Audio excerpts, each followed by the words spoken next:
Hello dear student, आज हम पढ़ेंगे न्यूटन्स फर्स्ट लॉ के बारे में।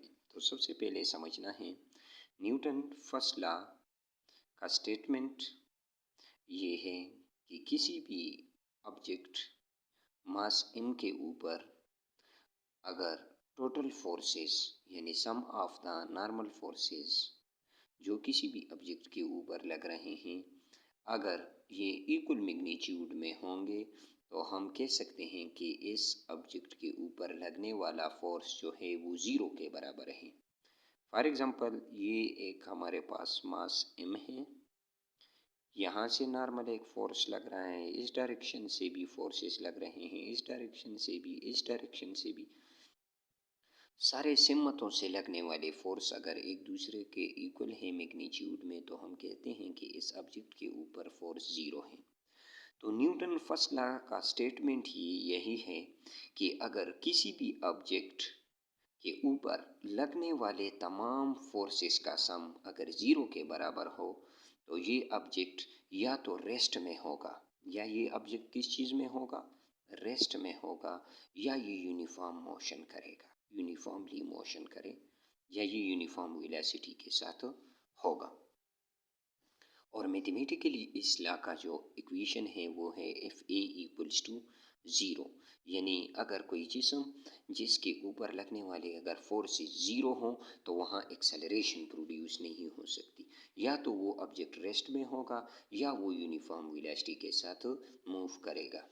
तो इसी से रिलेटेड, इस लॉ से रिलेटेड हम ये डिफरेंस टाइप के ऑब्जेक्टों को रीड आउट करते हैं। तो फर्स्ट ऑब्जेक्टो है न्यूटन फर्स्ट लॉ से related intrinsic properties of all the body by which they cannot change their state of rest।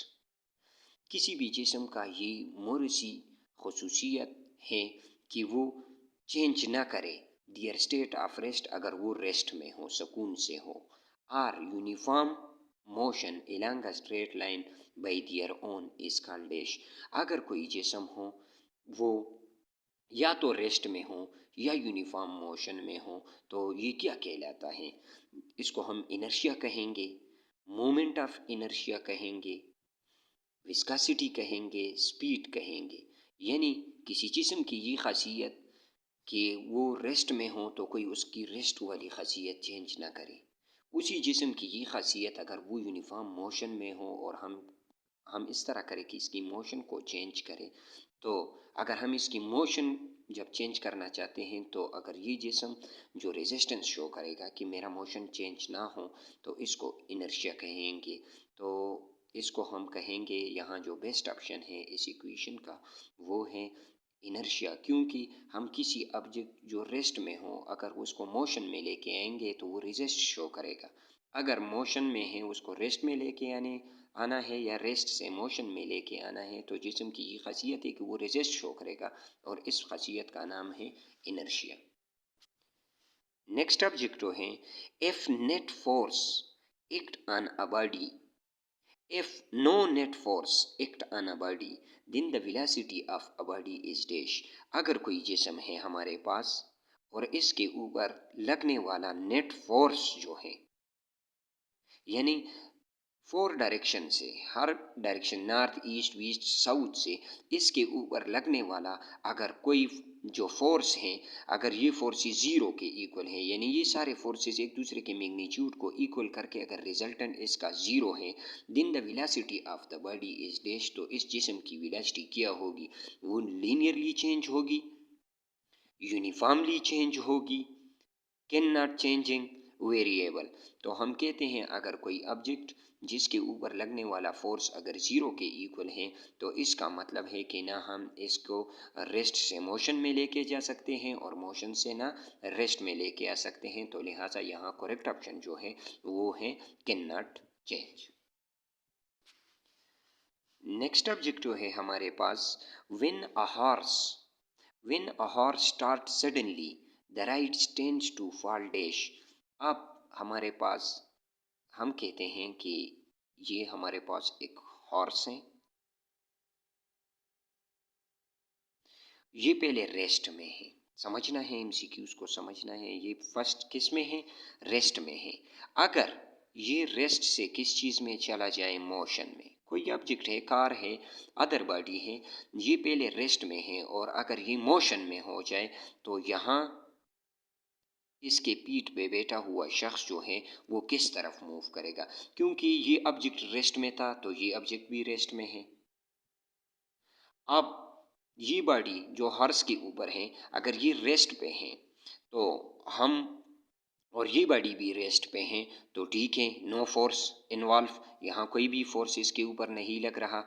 अब हॉर्स जो है वो चला गया मोशन में, तो हम देखते हैं ये वाला पार्ट जो है ऑब्जेक्ट्स यानी हॉर्स जो है ये अब मोशन में आ गया और ये उसी जगह इसकी जिस्म चाहती है कि ये इसी तरह ही रेस्ट में रहे, लेकिन अब ये आगे मूव कर रहा है और ये रेस्ट में है। तो ड्यू टू द इनर्शिया ये ऑब्जेक्ट जो है ये बैकवर्ड क्या करेगा? फॉल करेगा, क्योंकि ये इनर्शिया जो है ये रेस्ट की वजह से है। ये इनर्शिया जो है due to the inertia of rest, ये ऑब्जेक्ट बैकवर्ड इसलिए जाएगा क्योंकि इसका इनर्शिया जो है ये रेस्ट पे था, तो रेस्ट इनर्शिया की वजह से ये बैक आएगा।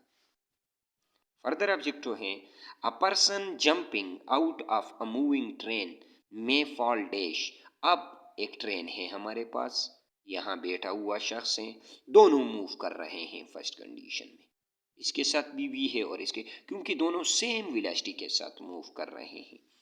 अब अगर ये बंदा ट्रेन से बाहर फॉल करे, जंप लगाए, तो इसके साथ क्या होगा? ये बैकवर्ड डायरेक्शन में जाएगा, फॉरवर्ड डायरेक्शन में जाएगा, स्ट्रेट डायरेक्शन में जाएगा। तो ये इसका करेक्ट ऑप्शन जो है वो स्ट्रेट इसलिए है कि ट्रेन तो मोशन में है, वो आगे चला गया। अब ऑब्जेक्ट भी रेस्ट में है, अब ऑब्जेक्ट भी मूव कर रहे हैं, मोशन में है। तो जब ये ऑब्जेक्ट यहाँ से बाहर जाएगा तो ये तो मोशन में था, तो दोनों ऑब्जेक्ट मूव कर रहे हैं, तो due to the inertia of motion ये ऑब्जेक्ट जो है ये फॉरवर्ड क्या करेगा? मूव करेगा। ये ऑब्जेक्ट जो फॉल करेगा ये फॉरवर्ड डायरेक्शन में करेगा, क्योंकि अब ये जो है ये रेस्ट में नहीं, ये रेस्ट से मोशन में नहीं आया, ये मोशन से रेस्ट में जाना चाहता है, तो इसलिए ये क्या करेगा? ये अब फॉरवर्ड डायरेक्शन में क्या करेगा? मूव करेगा।